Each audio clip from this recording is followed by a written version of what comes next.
Hi there, I have something for you. Just after Christmas, I found myself in this chair, more exhausted and discouraged than I had ever been. I'd struggled through a year of change and transition and deep grief. I'd overextended myself and fallen far short of my own expectations. I messed up at home and I messed up out there. I'd been disappointed and rejected. I was burned out. I know burnout. I've been there before. I've even written about it. Weary as I was, I knew how to begin to rise from the ashes. I sat morning after morning in this chair. I lit a candle. I opened my Bibles. I read long and I thought hard. I prayed harder. It snowed and snowed and snowed, and I hunkered down and made something new of my life to greet the spring that I knew would eventually come. I reestablished patterns of rest and nutrition and creativity. I leaned heavily on my friends. I called, I texted. I used Voxer and Skype for phone, even though I'm not a fan of Voxer or Skype for phone. I let those friends speak wisdom to me, to hold my hand and to guide me. I began to see the great good that God had for me in the mess and the tired and the sad. I began to understand that He was calling me to a different place, different even from the times that I battled back from burnout before. This time He didn't mean for me to battle at all. It wasn't about waging war. This time it was about surrendering. It was about doing the deep soul work necessary to root out the cause of burnout and to bring me to an entirely different understanding of myself and of Him. This time, I took to heart and made a banner of His promise in 1 Peter.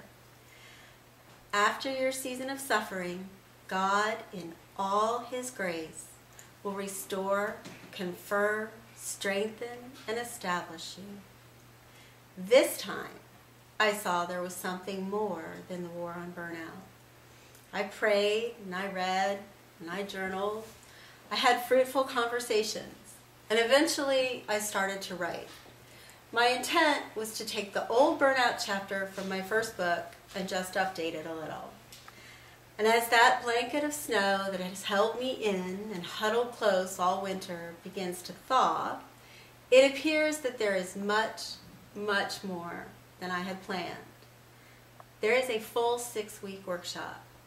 There are quiet time prompts for every day, just enough to get you thinking, start your prayers, and give you some simple action items to do throughout the day. There are 3 in-depth essays every week, except for Holy Week. Enough really for an entire book on restoration. A book with 15 chapters, and certainly enough to walk with you on your own journey back from a season of suffering. There'll be 5 podcasts, intimate conversations with 5 dear friends, a sharing of our hearts with you. So, as you fold your laundry and sweep your kitchen floor, you can hear us.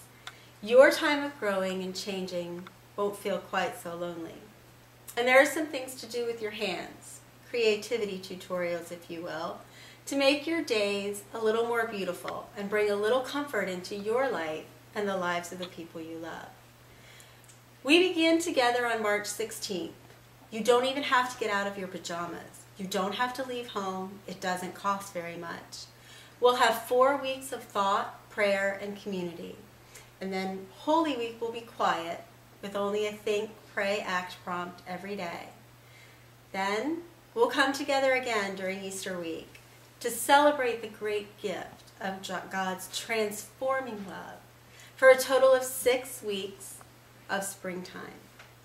I'm kind of astounded by all that's transpired here this winter, kind of amazed at what we have to share. Joy Messimer has made it all so beautiful. Do click the link below and get a peek at what we have for you. I look forward to meeting with you again very soon.